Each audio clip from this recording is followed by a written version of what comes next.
Salvé la vida de un niño y me convertí en un villano a los ojos de sus padres. Estaba caminando a casa del trabajo cuando escuché gritos directamente encima de mí, seguidos de la vista de un bebé cayendo de una ventana en el 5º piso. Voló por el aire y mi cerebro ni siquiera pensó. Mi cuerpo simplemente reaccionó mientras dejé caer mi maletín y extendí mis brazos para atrapar al bebé lo más cerca posible de mi pecho. Aterrizó directamente en mis brazos mientras me curvé sobre él, haciendo todo para asegurarme de que sufriera el menor daño por impacto posible. Caí de rodillas, demasiado asustado para revisarlo, pero rezando que estuviera vivo. Después de segundos que probablemente se sintieron como horas, escuché el llanto débil del bebé. Estaba vivo. Los padres, una pareja en sus finales de 40, salieron corriendo del edificio segundos después.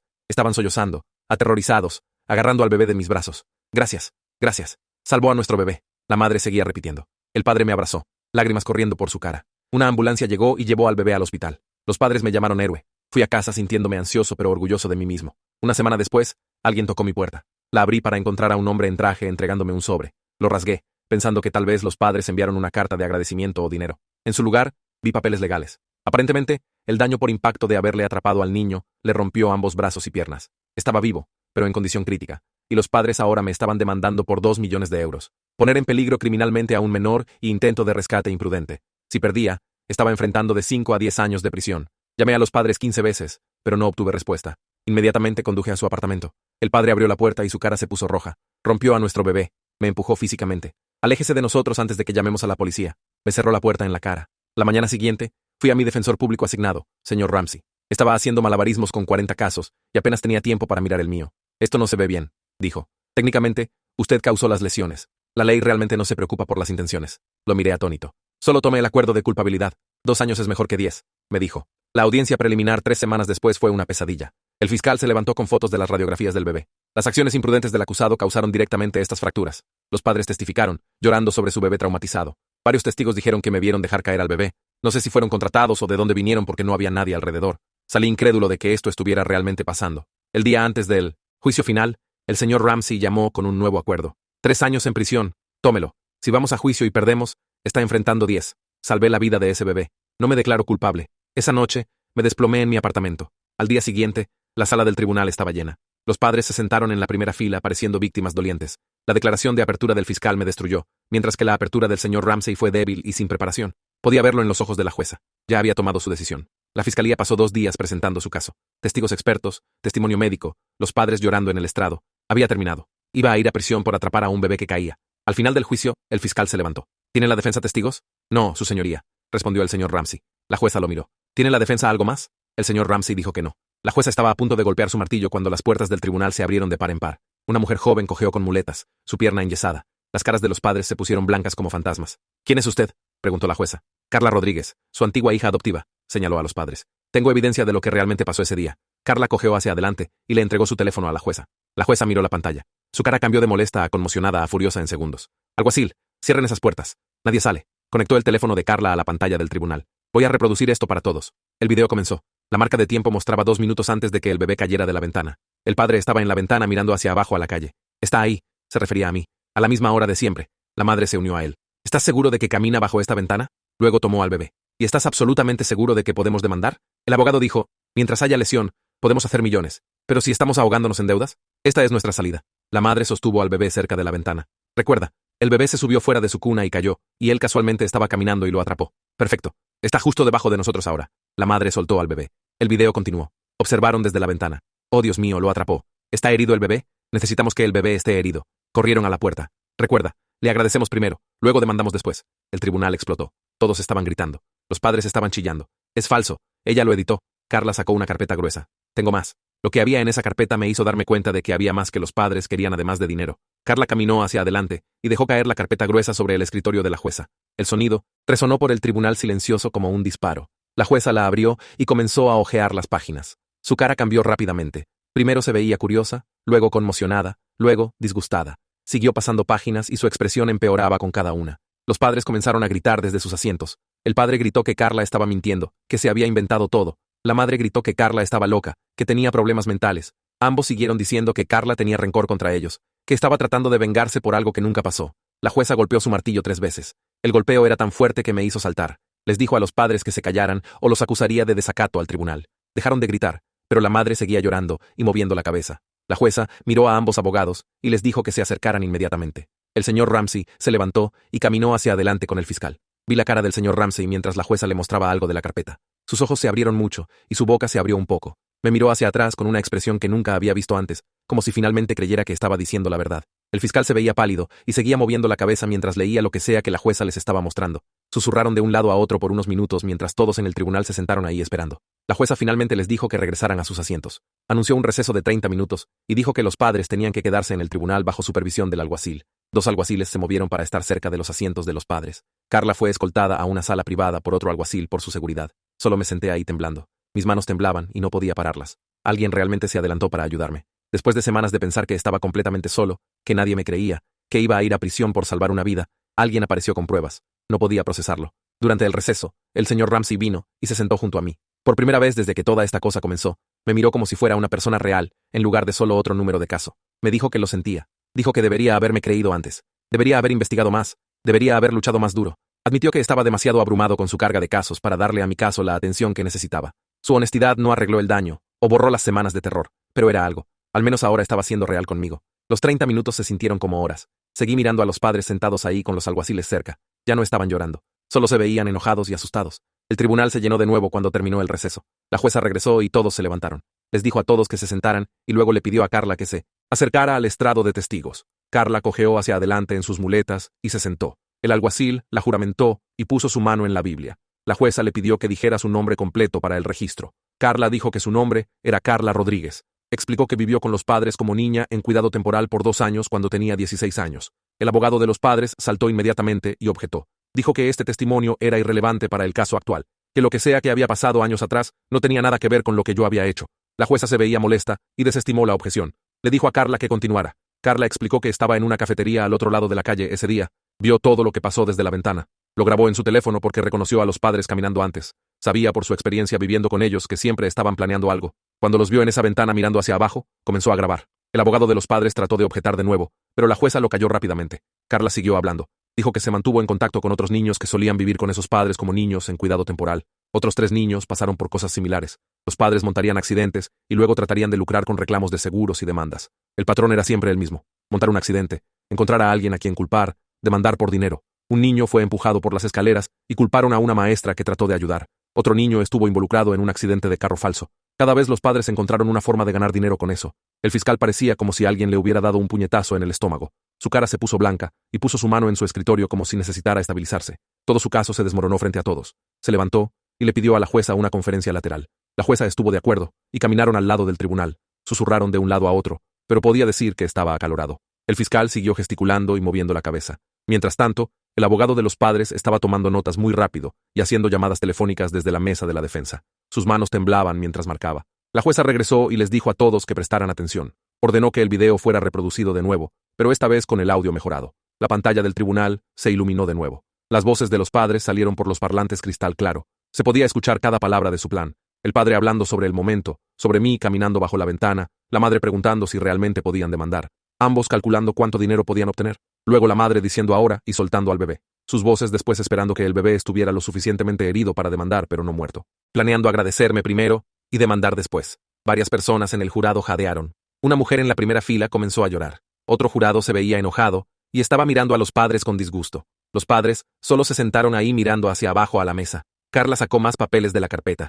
Explicó que estos eran registros médicos del hospital. El bebé había estado en la sala de emergencias 4 veces en el año pasado. Cada visita fue por lesiones sospechosas. Cada vez los padres culparon a alguien más. Una niñera que dijeron que lo dejó caer. Una trabajadora de guardería que supuestamente no estaba vigilando cuidadosamente. Un vecino que afirmaron que lo dejó caer. Los servicios de protección infantil abrieron investigaciones cada vez. Pero los padres siempre se mudaron a una nueva área antes de que algo se pegara. Empacaban y se iban. Comenzaban de nuevo en un lugar nuevo. Tomaban nuevos niños en cuidado temporal y ejecutaban los mismos esquemas una y otra vez. El fiscal se levantó y su mano temblaba mientras se agarraba de su escritorio. Miró a la jueza y su voz salió débil e inestable cuando habló. Dijo que estaba pidiendo desestimar todos los cargos contra mí inmediatamente. Y también pidió que los padres fueran tomados en custodia ahora mismo por sospecha de poner en peligro a un menor, fraude y conspiración. El tribunal explotó en ruido de nuevo con todos hablando a la vez, y el abogado de los padres estaba gritando objeciones, pero nadie podía escucharlo sobre el caos. 2 alguaciles comenzaron a caminar hacia los padres, y los ojos del padre se abrieron mucho cuando los vio venir. Saltó de su asiento y trató de correr hacia la puerta de atrás, pero solo llegó 3 pasos antes de que 2 alguaciles lo agarraran y lo taclearan al suelo. La gente en la galería se estaba levantando tratando de ver qué estaba pasando. Y la madre comenzó a gritar que lo hicieron por su bebé, que necesitaban el dinero para darle una vida mejor, que yo debería haberles pagado simplemente, y nada de esto habría pasado. Su voz era aguda y desesperada, y siguió gritando las mismas cosas una y otra vez, mientras los alguaciles tiraron al padre de vuelta a sus pies y le sostuvieron los brazos detrás de su espalda. La jueza estaba golpeando su martillo una y otra vez, tratando de hacer que todos se calmaran, pero tomó casi un minuto antes de que el ruido bajara lo suficiente para que ella hablara. Les dijo a todos que se sentaran y se callaran, o despejaría el tribunal. Una vez que estaba mayormente silencioso, me miró directamente y dijo que estaba formalmente desestimando todos los cargos contra mí, con prejuicio, y ordenando mi liberación inmediata de cualquier obligación legal relacionada con este caso. Luego se volteó hacia los padres, y su voz se puso dura y fría. Dijo que estaba emitiendo una orden de arresto contra ellos por múltiples cargos, incluyendo abuso infantil, fraude, extorsión, intentada, perjurio y conspiración para cometer fraude. Los alguaciles se acercaron y les pusieron esposas a ambos, mientras otro alguacil les leyó sus derechos. La madre ahora sollozaba en lugar de gritar y seguía diciendo, por favor, lo sentimos. Pero el padre solo se quedó ahí parado con su cabeza hacia abajo, viéndose derrotado. Todo su cuerpo parecía hundirse como si toda la lucha hubiera salido de él de una vez. Me senté ahí en mi silla, incapaz de moverme o pensar o sentir cualquier cosa. Mi cerebro no podía procesar lo que estaba pasando. Los alguaciles estaban poniendo esposas a los padres que habían estado sentados en la primera fila, llorando sobre su bebé traumatizado solo minutos antes. Los mismos padres que casi me enviaron a prisión por atrapar a su hijo. La madre estaba rogando por misericordia entre sollozos y tratando de alejarse del alguacil que le sostenía el brazo. El padre se quedó completamente silencioso y no miraba a nadie mientras lo llevaron hacia la puerta lateral. Esto realmente estaba pasando. Realmente estaba libre. Los cargos fueron desestimados. No iba a ir a prisión. El pensamiento siguió corriendo por mi cabeza, pero aún no se sentía real.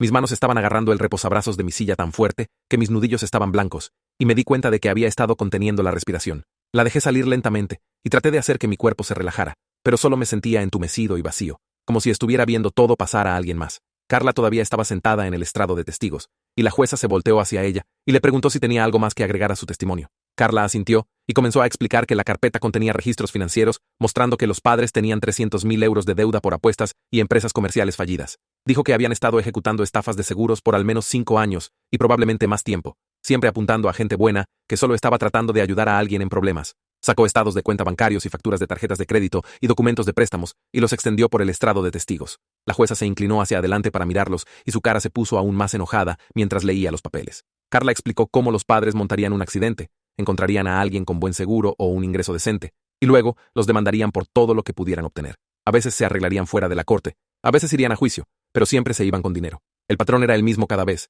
y habían estado saliéndose con la suya por años, mudándose a nuevas ciudades, antes de que alguien pudiera conectar los casos juntos. La jueza le agradeció a Carla por su valentía al presentarse, y le preguntó si necesitaba protección de posible retaliación. Carla dijo que ya había solicitado una orden de restricción contra los padres, y había estado trabajando con un abogado para asegurarse de mantenerse segura. La jueza prometió acelerar la orden de restricción, y dijo que asignaría un defensor de la corte para ayudar a Carla con cualquier cosa que necesitara. También dijo que el testimonio de Carla sería crucial en el caso criminal contra los padres, y le agradeció de nuevo por hacer lo correcto, aunque debe haber sido aterrador. Carla asintió y se secó los ojos, y la jueza le dijo que podía bajar del estrado de testigos. La jueza luego pidió otro receso para darle a todos tiempo de procesar lo que acababa de pasar y para permitir que la oficina del fiscal se coordinara con la policía sobre el arresto de los padres. Ramsey vino hacia mí justo después de que la jueza dejara el tribunal y se veía como si quisiera decir algo, pero no sabía cómo empezar. Finalmente, solo dijo que lo sentía y que el sistema de defensa pública me había fallado completamente. Admitió que debería haber investigado más, debería haber presionado más duro,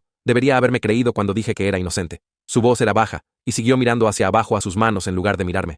Dijo que quería ayudarme a presentar una demanda contra los padres por enjuiciamiento malicioso si estaba interesado, aunque me advirtió que probablemente no tenían activos para cobrar, ya que se estaban ahogando en deudas. Le dije que solo quería que esta pesadilla terminara y no me importaba obtener dinero de ellos. Solo quería ir a casa y tratar de olvidar que cualquiera de esto hubiera pasado. Asintió y dijo que entendía, pero me dio su tarjeta de todas formas en caso de que cambiara de opinión más tarde. Un hombre en un traje caro se me acercó en el pasillo fuera del tribunal mientras estaba parado ahí tratando de averiguar qué hacer después.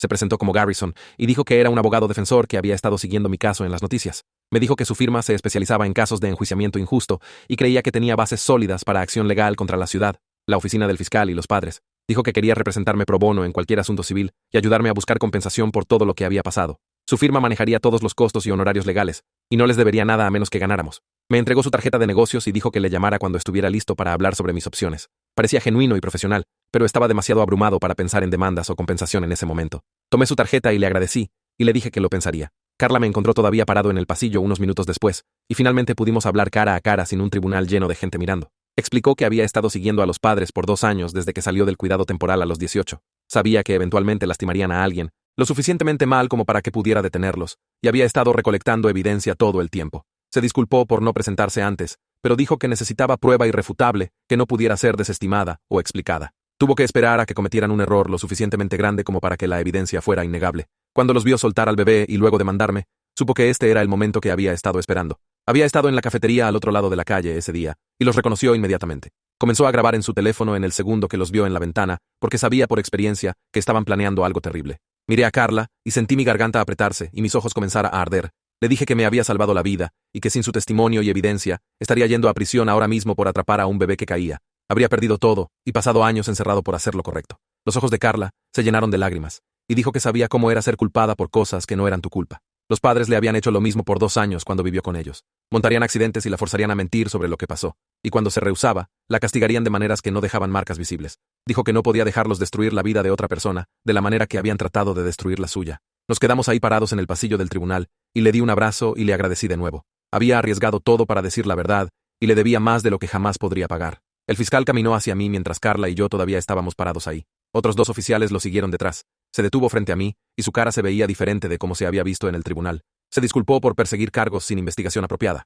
Su voz era baja, y parecía genuinamente arrepentido. Explicó que su oficina estaría conduciendo una revisión completa de cómo este caso fue manejado. Luego me dijo que el FBI estaría investigando el esquema de fraude de los padres a través de múltiples estados. Los 2 oficiales con él asintieron y uno de ellos me entregó una tarjeta de negocios. Preguntaron si estaría disponible para entrevistas en las próximas semanas. Dije que sí, y puse la tarjeta en mi bolsillo. Carla observó todo el intercambio con sus brazos cruzados. Después de que se fueron, me preguntó si estaba bien. Le dije que honestamente no sabía. Intercambiamos números de teléfono y dijo que la llamara si necesitaba algo. Luego cojeó de vuelta hacia la salida del tribunal en sus muletas. La vi irse y sentí como si debiera decir algo más, pero mi cerebro estaba demasiado frito para formar palabras. Dejé el tribunal y conduje a casa en completo silencio. Mis manos temblaron en el volante todo el camino. Cuando llegué a mi apartamento, dejé caer mis llaves 2 veces tratando de abrir la puerta. Caminé adentro y colapsé en mi sofá sin encender luces. Mi teléfono comenzó a sonar casi inmediatamente. La pantalla mostraba números que no reconocía. Luego sonó otra vez y otra vez. Reporteros, abogados, gente con la que no había hablado en años. Todos de repente querían hablar conmigo. Apagué el teléfono y me senté en el silencio oscuro. Mi cuerpo se sentía pesado y vacío al mismo tiempo. Alivio mezclado con agotamiento mezclado con algo que no podía nombrar. Me quedé en ese sofá por horas sin moverme. A la mañana siguiente, mi teléfono todavía estaba apagado cuando alguien tocó mi puerta. Me arrastré hacia arriba y revisé la mirilla. Un hombre en un traje oscuro estaba ahí parado sosteniendo una placa. Abrí la puerta y se presentó como Desmond Harrell del FBI. Preguntó si podíamos programar una entrevista sobre el caso. Lo invité adentro y nos sentamos en mi mesa de cocina. Explicó que el esquema de los padres parecía mucho más grande de lo que alguien se había dado cuenta inicialmente. Habían estado moviéndose entre estados, tomando niños en cuidado temporal y montando accidentes para pagos de seguros y demandas por al menos una década. Su oficina estaba construyendo un caso masivo contra ellos. Necesitaba mi declaración completa sobre todo lo que había pasado. Programamos una entrevista formal para 2 días después en la oficina del FBI en el centro. Me agradeció por mi cooperación y dejó su tarjeta en mi mesa. 2 días después, conduje a la oficina del FBI y me reuní con Desmond en una pequeña sala de entrevistas. Un dispositivo de grabación estaba en la mesa entre nosotros. Proporcioné mi declaración completa sobre todo desde atrapar al bebé, hasta el juicio, hasta la evidencia de Carla. Hizo preguntas detalladas sobre el comportamiento de los padres, su testimonio, los testigos falsos. Respondí todo tan claramente como pude. Luego abrió una carpeta gruesa y me mostró archivos sobre 6 otras víctimas que fueron demandadas o enjuiciadas después de tratar de ayudar durante accidentes montados. 2 de ellas sirvieron tiempo en prisión antes de que la verdad saliera.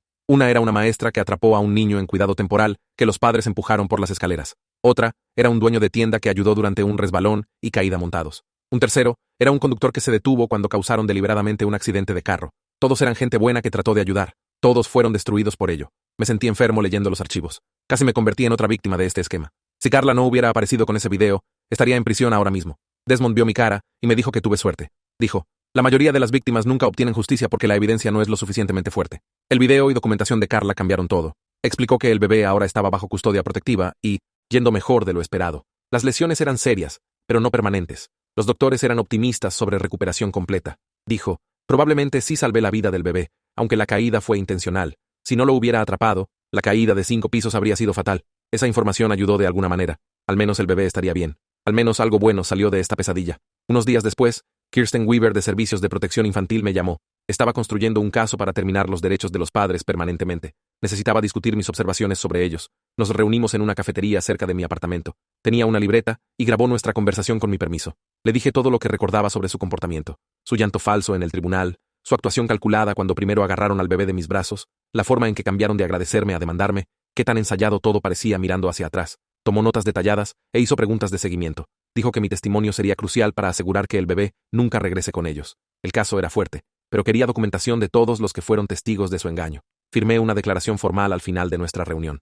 Esa misma semana, las noticias locales publicaron una historia sobre el caso. Mi nombre fue mencionado múltiples veces. De repente, estaba recibiendo llamadas de medios nacionales. CNN, Fox News, programas matutinos de cadenas. Todos querían una entrevista con el hombre que fue enjuiciado por heroísmo. Mi teléfono sonaba constantemente con números bloqueados y solicitudes de medios. Llamé a Garrison y pregunté qué debería hacer. Me aconsejó mantenerme callado hasta que el caso criminal contra los padres se resolviera. Cualquier entrevista ahora podría complicar el enjuiciamiento. Rechacé todas las solicitudes de entrevista, aunque algunos reporteros siguieron llamando de vuelta. 2 semanas después del juicio, los padres fueron formalmente acusados de 12 cargos: poner en peligro a un menor, fraude, conspiración, perjurio y extorsión intentada. La oficina del fiscal descubrió que habían ejecutado esquemas similares en 4 estados diferentes: Oregon, Nevada, Arizona y California. Cada vez se mudarían antes de que las autoridades pudieran construir un caso. Su fianza fue fijada en 500,000 euros cada uno. No podían pagarla, así que se quedaron en la cárcel esperando juicio. Las noticias mostraron imágenes de ellos en monos naranjas durante su lectura de cargos. Ambos se veían derrotados y enojados. En este tiempo, comencé a tener pesadillas.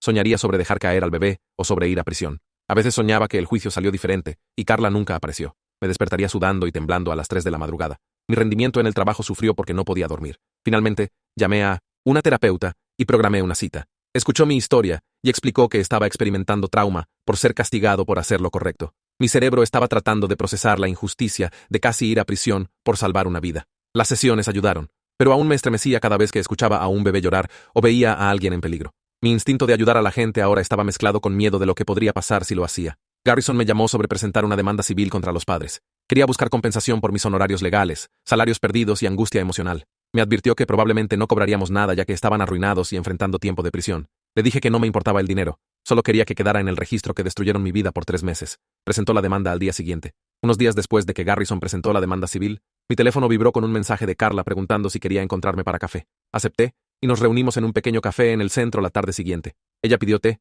y yo obtuve café negro porque aún no estaba durmiendo bien. Carla se sentó frente a mí y comenzó a hablar sobre su tiempo viviendo con los padres cuando tenía 16. Montaron un accidente de carro como 6 meses después de que se mudó. Explicó que el padre deliberadamente chocó por detrás otro carro en una señal de alto y luego afirmó que el otro conductor había retrocedido hacia ellos. Entrenaron a Carla para mentir y decir que vio toda la cosa pasar como la describían. Cuando Carla se rehusó a mentirle a la policía, hicieron su vida terrible. Le quitaron su teléfono, la castigaron por meses y le dijeron a su trabajador de casos que era violenta e inestable. Carla fue removida de su hogar 3 meses después, y la investigación del seguro silenciosamente abandonó el caso. Dijo que siempre supo que intentarían algo como esto de nuevo, y cuando los vio en las noticias después de mi arresto, comenzó a investigar su historial. El video que grabó ese día fue solo suerte porque casualmente estaba comprando café al otro lado de la calle y los reconoció en la ventana. Carla sacó su teléfono y me mostró mensajes de otros ex niños en cuidado temporal. 4 de ellos se habían contactado después de ver la cobertura de noticias. Cada uno tenía una historia similar sobre los padres, usándolos como accesorios en esquemas de fraude. A una niña le dijeron que fingiera un resbalón y caída en una tienda de comestibles. A un niño le instruyeron que fingiera que el perro de un vecino lo mordió. Otro niño se suponía que mintiera sobre ser herido en una guardería. Cada vez que un niño en cuidado temporal se rehusaba a cooperar o amenazaba con decir la verdad, los padres hacían sus vidas miserables hasta que los removían del hogar. Carla dijo que el agente del FBI, manejando el caso, le dijo que estaban construyendo cargos que podrían resultar en 30 a 40 años en prisión para ambos padres. El patrón de usar niños vulnerables en esquemas de fraude, a través de múltiples estados, lo hizo un caso federal. Ahora, 2 días después de reunirme con Carla, alguien tocó la puerta de mi apartamento cerca de la hora de la cena. La abrí para encontrar a mi vecina Amara parada ahí sosteniendo un plato cubierto. Vivía 3 puertas más abajo, y siempre habíamos sido amigables, pero nunca habíamos hablado mucho realmente. Amara dijo que había estado siguiendo mi caso en las noticias, y se sentía horrible de que hubiera pasado por todo solo. Se ofreció a ser testigo de carácter si alguna vez necesitaba uno, y me entregó el plato, explicando que era curry casero porque notó que me veía más delgado últimamente. Le agradecí y hablamos por unos minutos en mi puerta. Me contó sobre perder a su hermano por una condena injusta años atrás, y cómo destruyó la fe de su familia en el sistema. Su amabilidad me hizo llorar, porque me recordó que aún existía gente buena en el mundo. Después de que se fue, comí el curry, y fue la primera comida real que había tenido en días. 3 semanas después de que mis cargos fueron desestimados, el juicio criminal de los padres comenzó en el tribunal del centro. Aparecí el primer día porque la fiscalía dijo que necesitaría testificar. El tribunal estaba lleno de reporteros, otras víctimas y gente que solo quería ver. Los padres se sentaron en la mesa de la defensa, viéndose más pequeños de alguna manera, como si se hubieran encogido desde la última vez que los vi. Su abogado se levantó para declaraciones de apertura y trató de pintarlos como gente desesperada que cometió un error terrible por amor a su hijo. Habló sobre su deuda y su miedo de perder todo. El jurado se veía escéptico, sin embargo, especialmente la mujer mayor en la primera fila que siguió moviendo la cabeza. Cuando Carla tomó el estrado más tarde ese día, guió al jurado a través de la evidencia del video de nuevo y explicó el patrón de abuso que fue testigo. El abogado de la defensa trató de desacreditarla trayendo a colación su tiempo en cuidado temporal y sugiriendo que era inestable, pero Carla se mantuvo calmada y respondió cada pregunta con hechos específicos y fechas. Al día siguiente, la fiscalía trajo su presentación principal de evidencia. Tenían archivos sobre 8 esquemas previos que los padres ejecutaron a través de 4 estados durante la década pasada.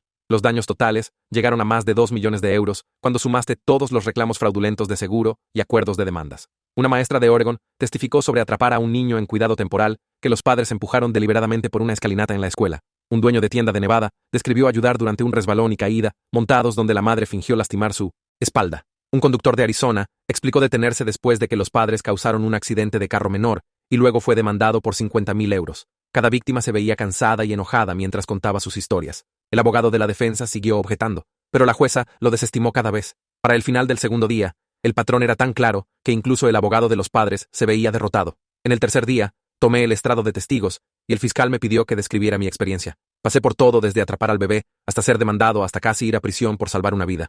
Expliqué cómo ya no podía dormir y me estremecía cuando escuchaba bebés llorar. El abogado de la defensa se levantó para contrainterrogatorio y trató de sugerir que estaba haciendo que las cosas parecieran peores de lo que eran. Preguntó si realmente pensaba que mi vida estaba arruinada por unos meses de problemas legales. Uno de los jurados, un hombre de mediana edad en una camisa azul, se inclinó hacia adelante y miró con ira al abogado. Cuando el abogado de la defensa sugirió que tal vez debería haber dejado que el bebé cayera si estaba tan preocupado por ser demandado, la cara de ese mismo jurado se puso roja y cruzó los brazos. La jueza tuvo que pedir un breve receso porque el jurado claramente se estaba enojando. La fiscalía llamó a una doctora que trató al bebé en el hospital. Trajo los registros médicos y rayos X, mostrando las fracturas en ambos brazos y ambas piernas. La doctora explicó que el patrón de lesión era absolutamente consistente con una caída de 5 pisos, no de ser rudamente atrapado por alguien. Guió al jurado a través de lo que habría pasado si nadie hubiera atrapado al bebé y les mostró fotos de lesiones fatales de caída de alturas similares. La doctora testificó que mis acciones definitivamente salvaron la vida del bebé y las lesiones habrían sido mucho peores sin mi intervención. Dijo que las fracturas fueron desafortunadas pero esperadas dada la física de la situación. El abogado de la defensa trató de argumentar que tal vez atrapé al bebé mal, pero la doctora cerró eso explicando que no hay manera correcta de atrapar a un bebé cayendo sin que ocurra alguna lesión. Durante el contrainterrogatorio del padre en el cuarto día, algo inesperado pasó.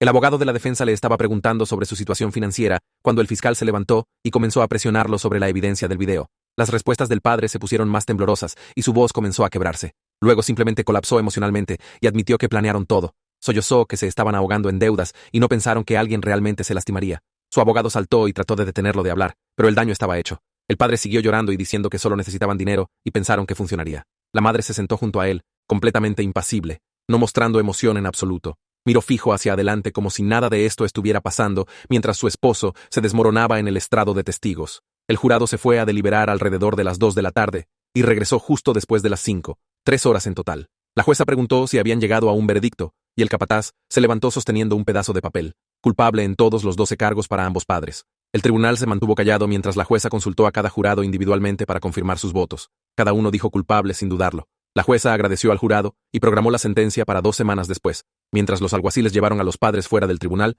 Garrison se inclinó y me dijo que este era un resultado excelente. Dijo que dada la severidad de sus crímenes y el patrón claro a través de múltiples estados, probablemente enfrentarían tiempo serio de prisión. 2 semanas después, regresé al tribunal para la sentencia. El tribunal estaba lleno de nuevo con víctimas, reporteros y observadores. La jueza entró y todos se levantaron.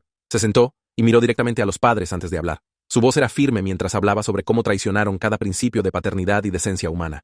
Dijo que convirtieron en arma el sistema de cuidado temporal y convirtieron niños vulnerables en herramientas para ganancia. Explicó que sus acciones destruyeron vidas y dañaron la fe de la gente en ayudar a otros. Luego, anunció las sentencias. 12 años de prisión federal para el padre, 10 años para la madre. Ambos también fueron ordenados a pagar restitución completa a todas las víctimas, aunque todos en el tribunal sabían que nunca serían capaces de pagar de vuelta 2 millones de euros. Los padres no mostraron reacción mientras los alguaciles les pusieron esposas y se los llevaron para comenzar sus sentencias. Me quedé ahí parado viendo a los alguaciles caminar con ellos por el pasillo central hacia las puertas de atrás. La madre mantuvo su cabeza hacia abajo mientras el padre miró hacia atrás una vez a la galería vacía. Nadie vino a apoyarlos. El tribunal se mantuvo callado hasta que las puertas se cerraron detrás de ellos con un clic pesado que resonó en las paredes. La jueza recogió sus papeles y se fue por su entrada privada. La gente comenzó a levantarse y recoger sus cosas. Sentí la mano de Garrison en mi hombro, pero no me podía mover aún. Mis piernas se sentían débiles, y me agarré de la mesa frente a mí para mantenerme estable. Esto había terminado. Estaba libre, pero en lugar de alegría o alivio, solo me sentía vacío y cansado. 3 meses de mi vida habían sido consumidos por miedo y vergüenza y enojo. Los padres iban a prisión, pero eso no me devolvía las noches que no podía dormir, o los amigos que dejaron de llamar, o la manera en que la gente me miraba en público como si fuera un criminal. La justicia pasó, pero se sentía hueca de alguna manera. Garrison preguntó si estaba bien, y asentí, aunque no estaba seguro. Caminamos fuera del tribunal juntos, y los reporteros estaban esperando en el pasillo con cámaras y micrófonos. Garrison les dijo que no tenía comentarios, y empujamos hacia los ascensores. Fuera del tribunal, el sol de la tarde se sentía demasiado brillante después de estar adentro todo el día. Conduje a casa, y me senté en mi apartamento mirando la pared por 2 horas. Una semana después, mi teléfono sonó con un número que no reconocía. Casi no contesté, pero algo me hizo responder. Una voz de mujer se presentó como Kirsten Weaver de Servicios de Protección Infantil. Dijo que había sido asignada al caso del bebé, y quería darme una actualización. El bebé había sido removido del hospital 3 días después de la sentencia, y puesto con una familia temporal que se especializaba en cuidar bebés con necesidades médicas. Le estaba yendo realmente bien, según los doctores. Los huesos rotos se estaban sanando apropiadamente, y no mostraba señales de daño cerebral o problemas de desarrollo de la caída. La familia temporal ya estaba hablando sobre adopción si los derechos parentales eran terminados. Kirsten me agradeció por salvar su vida y dijo que los padres temporales sabían toda la historia y querían conocerme algún día para expresar su gratitud. Le dije que estaba contento de que estuviera seguro y recibiendo el cuidado que necesitaba. Después de que colgamos, lloré por primera vez desde que el juicio terminó. Saber que el bebé estaba bien hizo que todo se sintiera más real de alguna manera. Carla me envió un mensaje unos días después, preguntando si quería tomar café. Nos reunimos en un lugar en el centro y hablamos por 3 horas. Me contó más sobre su tiempo en cuidado temporal y cómo los padres la habían tratado. La movieron entre 4 hogares diferentes en 2 años, siempre encontrando razones para enviarla de vuelta al sistema. Se dio cuenta después de que estaban tratando de maximizar sus pagos mensuales, haciendo circular tantos niños como fuera posible. Carla estaba estudiando trabajo social en el colegio comunitario y trabajando medio tiempo en un centro juvenil. Quería ayudar a otros niños en cuidado temporal que habían sido usados o abusados por el sistema. Le dije que era increíble y pregunté si había algo que pudiera hacer para apoyar su meta. Comenzamos a hablar sobre tal vez crear algún tipo de fundación o red de apoyo para gente que había sido víctima de esquemas de fraude como el que sobrevivimos. Se sentía bien pensar en convertir algo horrible en algo que podría ayudar a otros. Carla dijo que comenzaría a ver qué tomaría establecer una organización sin fines de lucro. Intercambiamos números y prometimos mantenernos en contacto. Caminando de vuelta a mi carro, me sentí más liviano de lo que había estado en 1907 meses. Garrison me llamó 2 semanas después con noticias sobre la demanda civil que había presentado contra los padres. Ya que estaban en prisión y no respondían a ningún aviso legal, querríamos una sentencia por defecto por 200.000 euros en daños. Fue honesto de que probablemente nunca cobraríamos nada de ello, ya que no tenían activos y no estarían ganando dinero en prisión. Pero tener la sentencia en el registro significaba algo. La corte oficialmente reconoció que lo que me hicieron estaba mal. Era validación por escrito que podía señalar si alguien alguna vez cuestionaba lo que pasó. Garrison dijo que varias otras víctimas también estaban presentando demandas civiles, y los padres probablemente enfrentarían millones en sentencias que nunca serían capaces de pagar. Le agradecí por todo lo que había hecho y pregunté sobre su cuenta. Me recordó que había tomado el caso pro bono y se rehusó a aceptar cualquier pago. Dijo que casos como el mío eran porque se había convertido en abogado en primer lugar. Regresar al trabajo se sentía extraño e incómodo. Mi jefe había sido comprensivo durante el juicio y me dijo que tomara todo el tiempo que necesitara. Pero después de 2 semanas en casa, necesitaba regresar a algún tipo de rutina. La oficina se sentía diferente, sin embargo. Estaba ansioso alrededor de la gente y seguía pensando que todos me estaban juzgando o hablando de mí a mis espaldas. Comencé a evitar la sala de descanso y comer almuerzo en mi escritorio. Caminando hacia y desde mi carro, me encontré mirando hacia arriba a los edificios y sintiéndome asustado de que algo pudiera caer. Ya no podía caminar bajo ventanas de apartamentos sin que mi corazón se acelerara. Mi jefe notó que estaba luchando y se ofreció a dejarme trabajar desde casa 3 días a la semana. Acepté con gratitud.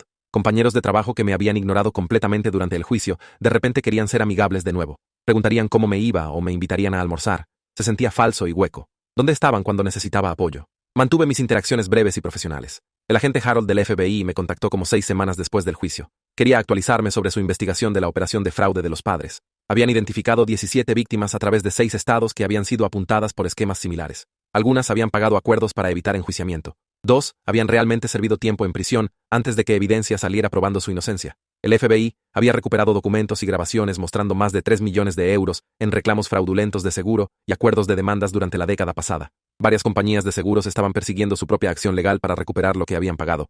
El agente Harold me agradeció por mi cooperación y dijo que mi caso fue la ruptura que necesitaban para detener esta operación. Sin Carla presentándose con su evidencia, los padres habrían seguido moviéndose a nuevos estados y encontrando nuevas víctimas. Dijo que debería sentirme orgulloso de que mi situación ayudó a proteger a otra gente de pasar por lo mismo.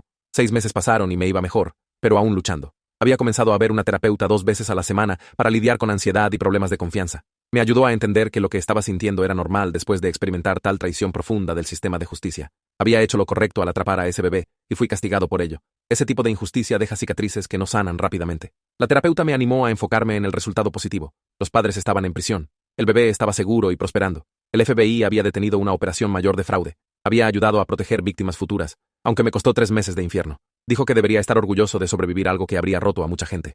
Las pesadillas eran menos frecuentes ahora. Podía caminar bajo edificios de nuevo sin entrar en pánico. Estaba lentamente reconstruyendo mi vida y aprendiendo a confiar en la gente de nuevo. Una reportera local llamada Sarah Kirk había estado cubriendo el caso desde el principio. Había sido respetuosa y no había tratado de sensacionalizar nada.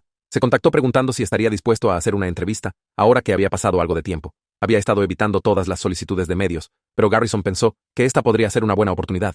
Sarah quería enfocarse en el sistema de defensa pública roto, y qué tan cerca llegué a prisión a pesar de ser inocente. Quería hablar sobre la necesidad de mejor investigación antes del enjuiciamiento. Acepté reunirme con ella en una cafetería con Garrison presente. La entrevista duró 1 hora, y Sarah hizo preguntas reflexivas sobre mi experiencia con el señor Ramsey y qué tan abrumado estaba con casos. Hablé sobre la valentía de Carla al presentarse y cómo el sistema casi falló completamente. El artículo salió 2 semanas después y se enfocó en reforma de justicia criminal más que solo mi historia. Varios abogados y grupos de defensa se contactaron después queriendo discutir cómo prevenir casos similares. Se sentía bien contribuir a algo más grande que solo mi propia situación. 8 meses después del juicio, Kirsten llamó de nuevo. Los padres temporales que habían adoptado al bebé querían saber si estaría interesado en conocerlo. Habían finalizado la adopción 3 meses antes, y al bebé le iba genial. Estaba nervioso sobre ello, pero acepté. Kirsten me dio su dirección, y establecimos un tiempo para el sábado siguiente. Conduje a su casa en un vecindario tranquilo con un nudo en el estómago. Una pareja en sus 30s abrió la puerta con sonrisas cálidas. Me invitaron, adentro, y lo vi jugando con bloques en el piso de la sala. Era más grande ahora, casi 18 meses, con cabello oscuro rizado y ojos brillantes. Cuando me miró hacia arriba y sonrió, comencé a llorar. No pude evitarlo. Los padres temporales, ahora sus padres adoptivos, vinieron y me abrazaron. Seguían diciendo gracias una y otra vez. Dijeron que le cuentan todos los días sobre el hombre valiente que salvó su vida. Me mostraron fotos de él en el parque y en su primera fiesta de cumpleaños. Estaba sano y feliz y amado. Todo por lo que había pasado valía la pena para verlo seguro así. Conduciendo a casa de esa visita, algo cambió dentro de mí. Había estado cargando tanto enojo y miedo y amargura sobre lo que pasó. Pero ver a ese niño pequeño prosperando, y seguro me hizo darme cuenta de que podía dejar ir algo de ello. Los padres estaban en prisión donde pertenecían. Carla había encontrado su voz y estaba ayudando a otros niños que habían sido explotados. El FBI había detenido una operación masiva de fraude. El sistema me había fallado inicialmente, pero la verdad ganó al final. No era la misma persona que era antes de que todo esto pasara. Era más cauteloso y menos confiado, y definitivamente más consciente de qué tan rotas partes del sistema de justicia podían estar. Pero también era más fuerte y más comprometido a hacer que algo positivo saliera de la experiencia. Podía seguir adelante ahora en lugar de quedarme atascado en enojo y miedo. El bebé estaba seguro. Eso era lo que más importaba. Comencé a contactar amigos que había alejado durante el juicio. La primera llamada fue a Juan, mi compañero de cuarto de la universidad, quien me envió mensajes unas veces al principio, pero nunca respondí. Contestó al segundo timbrazo, y antes de que pudiera disculparme, dijo que lamentaba no haber estado más presente. Hablamos por 1 hora, y admitió que no sabía cómo ayudar a alguien enfrentando prisión. Le dije que entendía y que había cerrado a todos de todas formas. Hicimos planes para cenar la semana siguiente. Llamé a 3 amigos más durante los siguientes días, y las conversaciones fueron similares. Se sentían culpables por no apoyarme lo suficiente, y yo me sentía culpable por aislarme. Tener gente en mi vida de nuevo que realmente se preocupaba me hizo darme cuenta de qué tan solitario había estado. Comenzamos a reunirnos regularmente para juegos de básquetbol y cenas,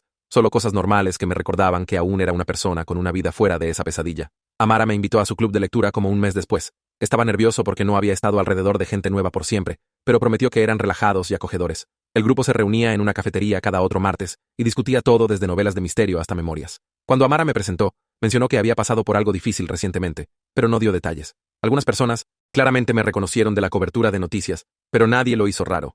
Solo me trataron como una persona regular a la que le gustaban los libros. Hablamos sobre la selección actual y debatimos puntos de trama y motivaciones de personajes. Por 2 horas, no era el tipo que fue enjuiciado por heroísmo. Era solo alguien con opiniones sobre una novela de suspenso. Conduciendo a casa esa noche, me sentí más liviano de lo que había estado en meses. Amara se convirtió en una amiga cercana durante las siguientes semanas. Me revisaba sin ser entrometida y me invitaba a cosas sin hacerme sentir obligado. Su club de lectura se convirtió en una parte regular de mi rutina, y me encontré realmente esperándolo con ansias. Estar alrededor de gente que conocía mi historia, pero no me definía por ella, me ayudó a reclamar pedazos de mí mismo que pensé que había perdido. Comencé a recordar que tenía intereses y hobbies y una personalidad más allá del trauma. Carla me llamó una tarde como 6 meses después del juicio. Su voz estaba emocionada de una manera que nunca había escuchado antes. Se había graduado con su título de trabajo social y obtenido una oferta de trabajo de servicios de protección infantil. Iba a estar investigando casos de abuso y negligencia, ayudando niños que estaban en situaciones como en las que había estado ella. Le dije que estaba orgulloso de ella, y comenzó a llorar. Dijo que nuestra experiencia le mostró que podía convertir dolor en propósito. Si podía ayudar incluso a un niño a escapar lo que ella pasó, todo valdría la pena. Hablamos por más de una hora sobre su nuevo trabajo y sus planes. Su fortaleza me asombraba. Había sido abusada y explotada, pero en lugar de dejar que la destruyera, la usó para proteger a otros niños vulnerables. Un año después de que el juicio terminó, recibí una carta en el correo con una dirección de regreso de prisión. Mi estómago se hundió cuando vi el nombre del padre. Casi la boté sin abrirla, pero la curiosidad ganó. La carta eran 2 páginas de escritura pequeña. Se disculpó por lo que él y su esposa hicieron y admitió que destruyeron múltiples vidas, incluyendo la de su propio hijo, por dinero que nunca ni siquiera obtuvieron. Dijo que piensa en lo que hizo todos los días y sabe que merece estar en prisión,